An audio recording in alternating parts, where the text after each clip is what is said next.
বিগত উপজেলা চেয়ারম্যানের যিনি উপজেলা চেয়ারম্যান নির্বাচিত হয়ে 2000-এ উপজেলা চেয়ারম্যান নির্বাচিত হওয়ার আগে 2000-এ শাহী জামে মসজিদের যে টাকা দেওয়ার 5 লক্ষ টাকা তার প্রতিশ্রুতি দিয়েছিলেন।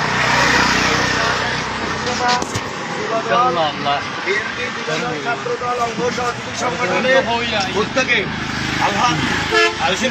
আপনাদের পক্ষ থেকে ইফতিহারউদ্দিনের 2000-এ পৌরসভা যুবদলের আহ্বায়ক ইফতেখার উদ্দিনের সুমনের মারফতে আমরা যুবদল ছাত্রদল অসংখ্য নেতাকর্মী এখানে উপস্থিতের মাধ্যমে 2000-এ শাহী জামে মসজিদের টাকাটা যে প্রতিশ্রুতি দিয়েছিল ওই দানের টাকাটা সুমন ভাইয়ের মাধ্যমে নগদ প্রদান করা হলো।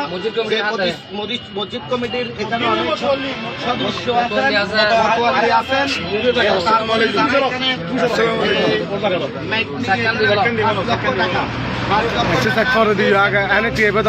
দিয়েছিল অনেক কম, অনেক এখানে নেটিজেন ভাইয়েরা থেকে শুরু করে 2000-এর আপামর জনতার একটা ক্ষোভ ছিল যে মসজিদের প্রতিশ্রুতি দেওয়া টাকা জসিম ভাই দেয় নাই, অনেক প্রপাগান্ডা ছড়িয়েছিল।